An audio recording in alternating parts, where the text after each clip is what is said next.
Hey, welcome to Gold Fever Adventures. I'm Jack Tucker. I am now in the town of Tonopah, and they've got quite a little history in this town. There's a gold mining operation they had going on here. I guess I shouldn't say gold, it could have been silver, or who knows what else they're pulling out of this place up here. It's a museum now. There's a lot of history in this town, in this area right here, but I'm going to walk around and do a little tour of this place, and maybe I can get somebody inside to talk to us and maybe explain some more of this area, about this whole area. But I want to thank you guys coming along and sharing on another adventure. So hey, let's just go take a tour of this mine in Tonopah. Thanks for coming along. Load up the truck, it's time to roll. The heart's so wild, then a come and go. Chasing the goal, we're ready for the thrill. Through mountains.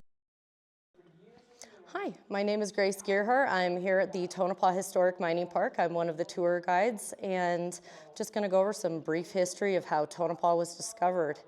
It was discovered in the year of 1900 by a man named Jim Butler, and he was on his way to a small outpost called Klondike when he had to chase down his burros that had wandered off and picked up a rock to throw at them out of sheer frustration, and ended up discovering that it was high-grade silver ore.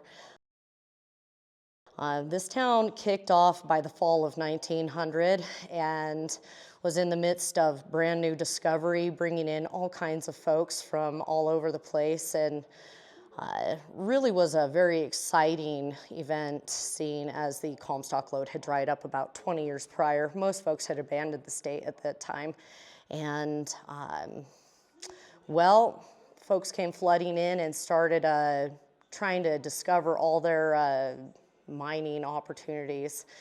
And a lot of the folks that came into this area were hopeful prospectors. Jim Butler was sitting on the very best claim sites that there were in this area. Even though he was a rancher, he had some experience with prospecting as a hobby per se. And he had started some basic exploration of the veins, but didn't have a large crew, and so he invited some of the miners that had come into this area to start digging on his claim sites, and they started leasing his, sections of his mine. And he was giving them 50 by 50 foot sections on top of large outcropping veins, and they were extraordinarily rich. So when I say outcropping, it's just running on the surface of the mountainside and very easily accessed. So the leasers started from the top and worked their way down into these veins, removing extremely rich ore. They were seeing values of over 1,000 ounces of silver per ton and anywhere from 5 to 10 ounces of gold per ton. The gold was microscopic and at that time wasn't considered to be rich enough for this site to actually be a gold mine. So with that being said, a silver mine was developed, and the year of 1901 was an extremely productive year for Jim Butler, his companions, and the leasers who were harvesting extremely rich ore. Now, the leasers didn't just have a free-for-all. They had to pay a royalty, but it was only a 25% royalty. So they were paying a 25% of everything they harvested and handing the 25% off to Jim Butler, keeping the additional 75% for themselves. It was a really good deal for independent miners, and a lot of them became millionaires essentially overnight. So this caught the attention of some really large investors, and a lot of people kind of had cold feet, but one newly formed company out of Philadelphia, the Tonopah Mining Company, bought out Jim Butler's 8 original claims and started some major development in 1902. And we have a lot of the remnants of those mining phases here at the Tonopah Historic Mining Park. We're preserving 113 acres of site and keeping the structures that are still left here standing and sharing them with the public. Our site has somewhere around 3.5 miles of trails and a lot of old historic relics laying all over the place for folks to look at and discover.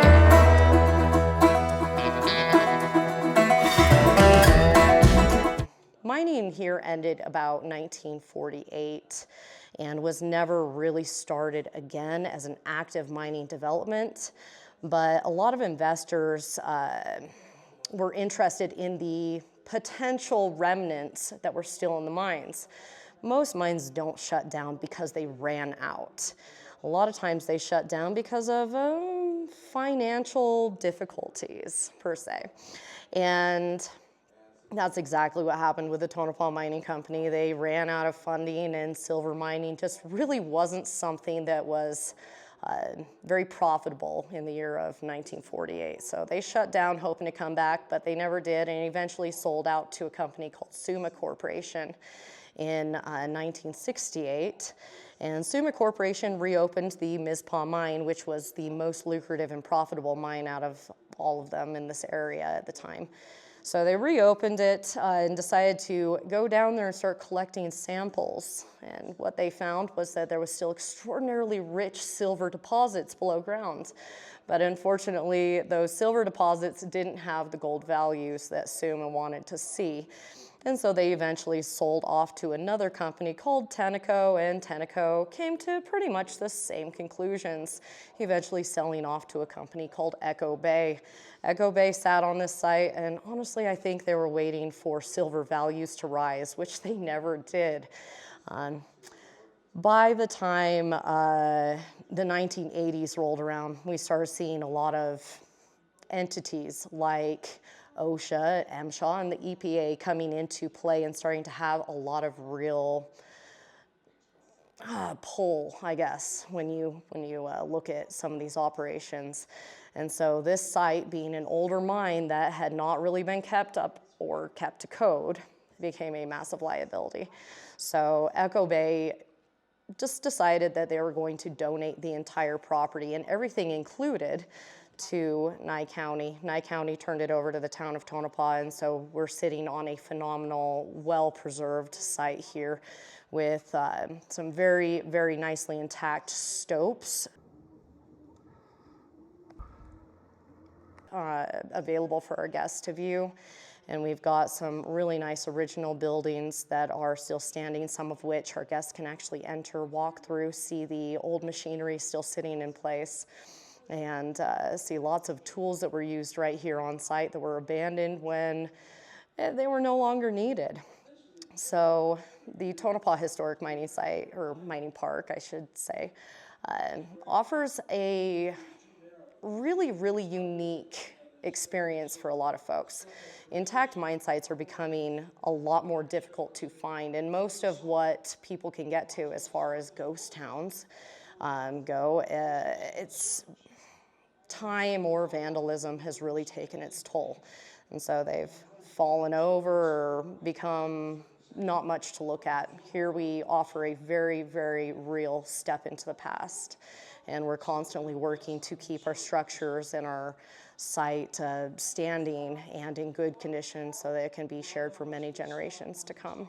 Question I have is, a lot of mines shut down during the war. So did this mine shut down during the war, and then after the war it picked back up again, or what? Where does that go? So this mine did maintain minimal operation during the years that our country was really heavily involved in the Second World War.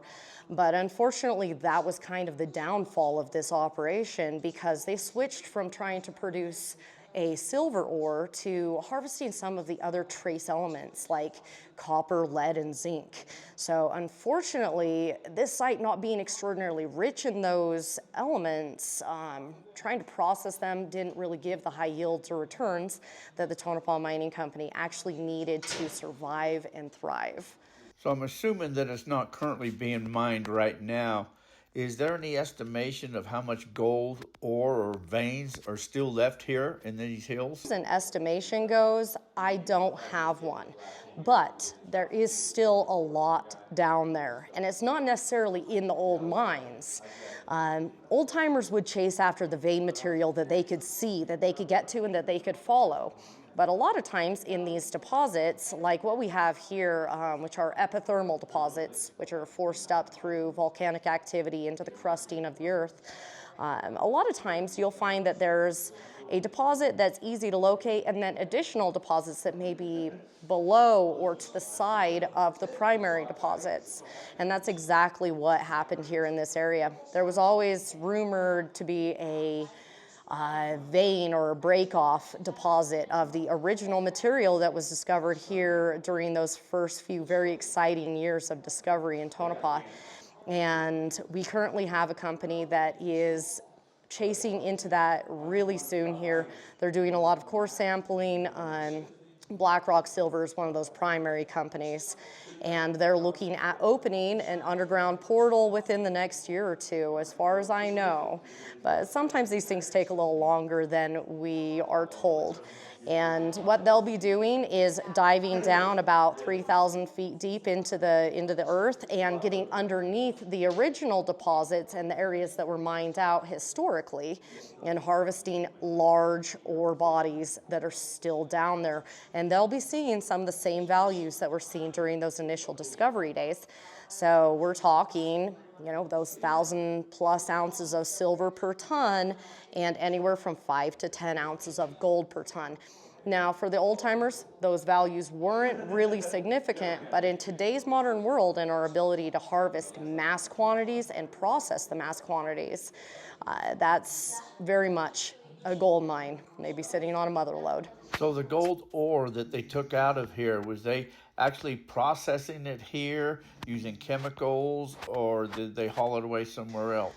So the ore material that was harvested during the first 4 to 5 years, yes, it had to be hauled out of here, and that was not an easy task. Tonopah was pretty remote back in the early 1900s. It's remote today, but it's a lot more accessible than it used to be.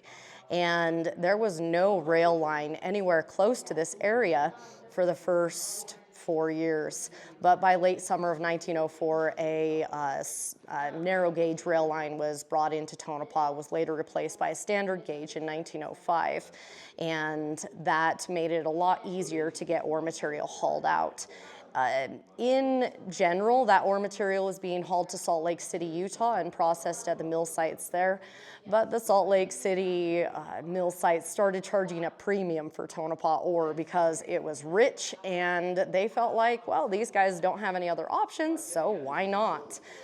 People here, the mine owners, companies started getting a little bit tired of that, so they decided that they were going to build their own milling operations. And the Tonopah Mining Company ended up putting in a 100 stamp mill operation, which is huge, about 15 miles out to the north at a site called Miller's. And that started processing the majority of Tonopah ores. But shortly after that, some of the other companies and mining operations in this area decided that they were going to follow suit and started building milling operations right here in Tonopah, pretty much on top of their mine sites. And those quickly put the Miller's operation out of business. Okay, I want to thank you for your time. You seem very knowledgeable, and I appreciate all that. You're absolutely welcome. It was my pleasure, and I appreciate you taking the time to come in here and do an interview. Well, I tell you what, that was one smart lady in there. I'm going to launch a drone around here just to fly that around here for a few moments and see what we see up above.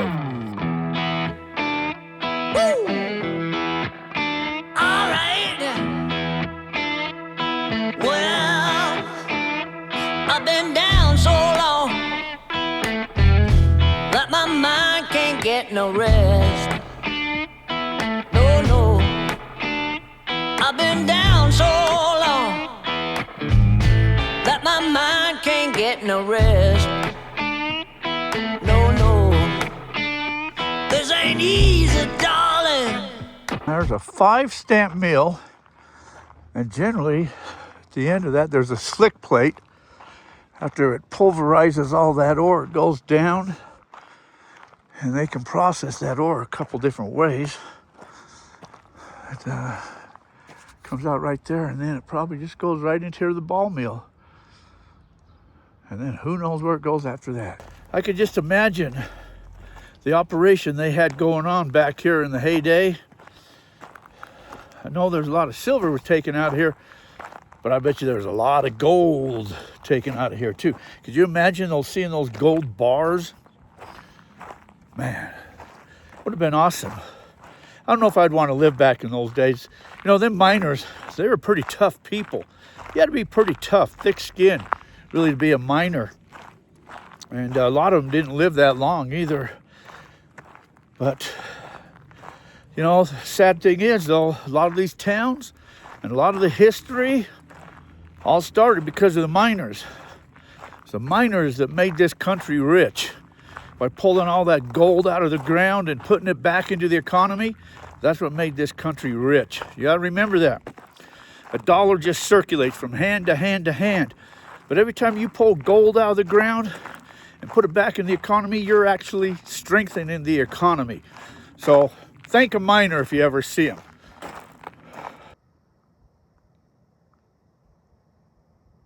Let me tell you a little secret. I was gonna walk over this bridge, but you could see through the bridge is a grate, and you can see all the way down to that slope. And I tell you what, that's pretty far down there.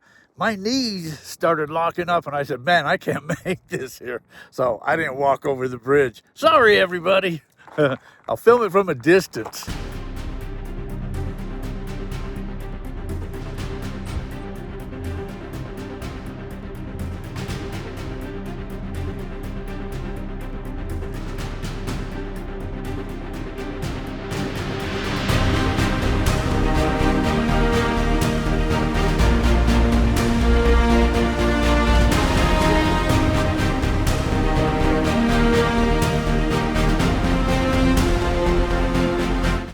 All right, let's walk around inside for a moment and look at all the rocks and some of the specimens that they have inside of here. There's a lot in here, books and all types of stuff going on inside here.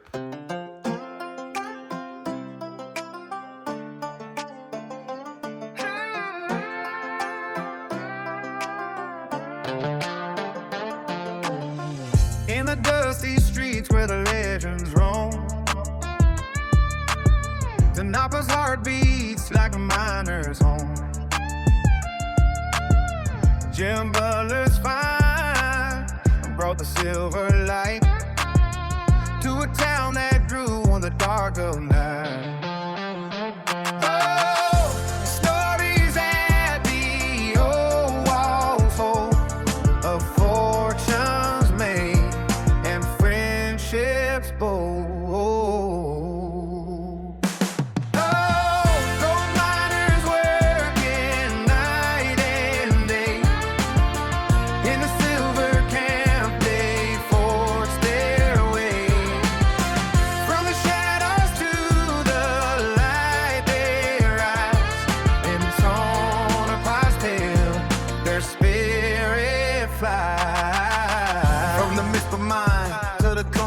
Claim it worked in the sun, but none saw fame. Digging down deep where the treasures lay, chasing the dreams in a brighter ray. With each hammer strike, they sang their song. In a Tonopah songs, they felt so strong. Gold miners working night and day in the silver camp, they forged their way. From the shadows to the light, they rise in Tonopah's hill. Now there's the stuff that we love, that gold ore. That is some pretty looking crystalline gold right there. Wouldn't you like to have some of that?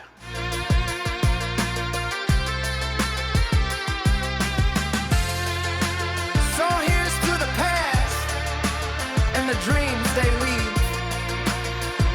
In Tonopah's heart, we still believe.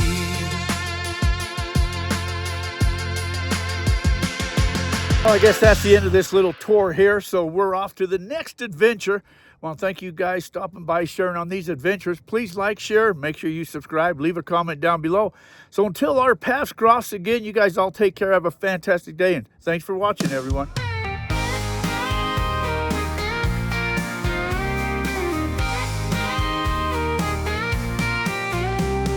Load up a truck, it's time to roll. With hearts so wild and a ready for the thrill. Through mountains and rivers, we'll climb every hill. With the sun on our backs, we take our stand, uncovering treasures buried in this land. This gold fever's got us running wild. In the heart of the land, we feel like a child. Adventures await in the great unknown. Together we chase dreams, never alone. With metal detectors singing in the breeze, we dig for the fortune, uncovering keys. With a gold pan in hand, we sift through the dirt. Each little glimmer makes our hearts surge. By the firelight's glow, our laughter rings as we dream of the riches tomorrow brings. This gold fever's got us running wild. In the heart of the land, we feel like a child. Adventures await in the great unknown. Together we chase dreams, never alone.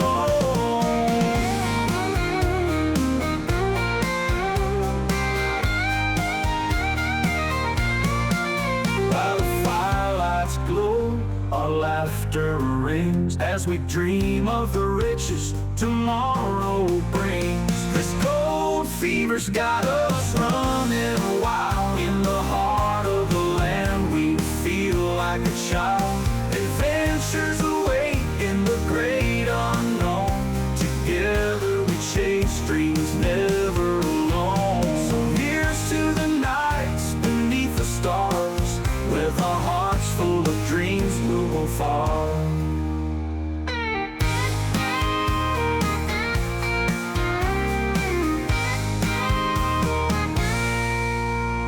This gold fever's got us running wild. In the heart of the land, we feel like a child. Adventures await in the great unknown. Together we chase dreams, never alone. Never alone. So here's to the nights beneath the stars. With our hearts full of dreams, we'll go far.